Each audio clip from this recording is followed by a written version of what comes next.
صراط الذین انعمت علیہم، اے اللہ تو یہ دعا سکھا رہا ہے کہ اے اللہ ہمیں ان کے راستے پر چلا جن پر تیرا انعام ہوا، جو سیدھے راستے پر چل کر تیرے انعام کے مستحق ہو گئے۔ تو اللہ نے کہا کہ صراط مستقیم کوئی اور نہیں، سورۃ الحشر میں اللہ رب العزت نے فرمایا کہ صراط مستقیم میرے مصطفیٰ آپ کی ذات کو ہم نے صراط مستقیم بنا دیا۔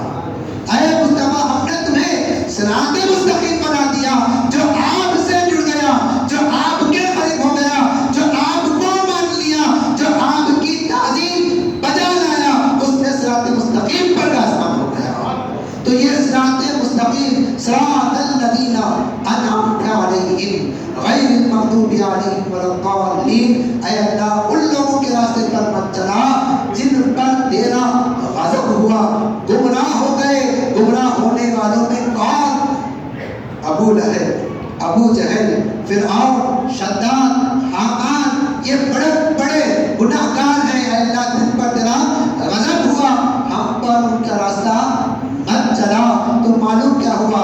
آپ قرآن پاک کی آیتوں کو پڑھتے چلے جائیں، قرآن پاک کی ہر سورت کی آیتوں کو پڑھتے چلے جائیں تو ہم کو اور آپ کو معلوم ہوگا کہ اللہ نے ہمارے نبی کا ذکر دل کھول کھول کر بیان فرمایا۔ اب آگے چلیں، اللہ رب العزت قرآن پاک کے دوسرے پہلے پارے میں فرما رہا ہے، کیا فرما رہا ہے کہ ابراہیم علیہ السلام دعا فرما رہے ہیں۔ کیا دعا فرما رہے ہیں؟ ربنا وبعث فیہم رسولا منہم یتلو علیہم آیاتک ویزکیہم ویعلمہم الکتاب انک انت العزیز الحکیم۔ اے اللہ کعبے کی تعمیر کر دیے، کعبہ بن گیا۔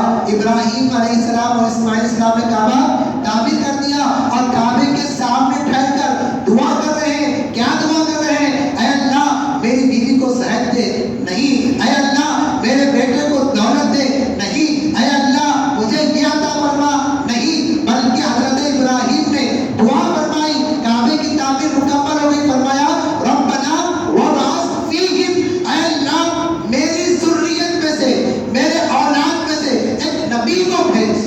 کیا بھیج؟ ایک نبی۔ کیسا ہو نبی؟ اللہم ربنا وبعث فیہم رسولا، ایک رسول کو بھیج، اور وہ رسول کیسا ہو؟ تیری آیتوں کی تلاوت کرنے والا ہو۔ وہ رسول کیسا ہو؟ لوگوں کے دلوں کو پاک کرنے والا ہو۔ وہ رسول کیسا ہو؟ وہ لوگوں کو تیری کتاب سکھانے والا ہو۔ اور وہ کون بھی نہیں، کوئی اور نہیں بلکہ اللہ کے بارگاہ میں حضرت ابراہیم علیہ السلام نے ہمارے نبی کے بارے میں دعا فرمائی، اے اللہ وہ جو آخری نبی آنے والے ہیں کسی اور کی نہیں بلکہ میری ذریت میں سے آ جائے ہیں۔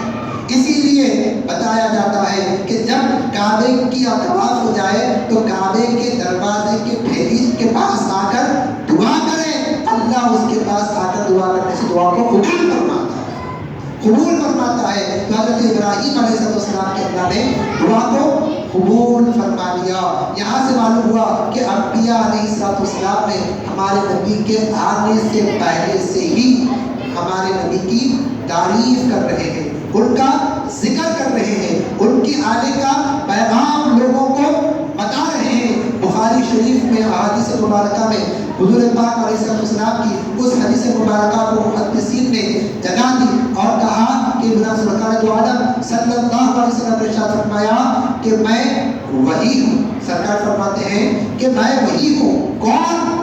جس نے میرے لیے دعا کی وہ ابراہیم کی دعا میں ہی ہوں۔ اور عیسیٰ نے جو بشارت دی کہ اے لوگوں سنو، میں تمہیں بشارت دیتا ہوں کہ میرے بعد ایک نبی آئیں گے، من بعدی اسمہ احمد، میرے بعد ایک نبی آئیں گے، ان کا نام احمد ہوگا، ان کا نام احمد ہوگا۔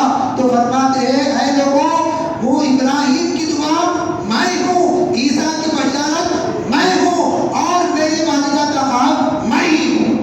تو حضور پاک علیہ السلام نے فرمایا کہ یہ جو ذکر ہوا وہ دعا بھی میرے لیے تھی، عیسیٰ کی بشارت میرے لیے تھی، جو میری والدہ نے جو خواب دیکھا تھا وہ میرا ہی خواب ہے۔ تو حضور پاک علیہ السلام کی تشریف آوری کا ذکر قرآن پاک کی بہت ساری آیتوں میں موجود ہے۔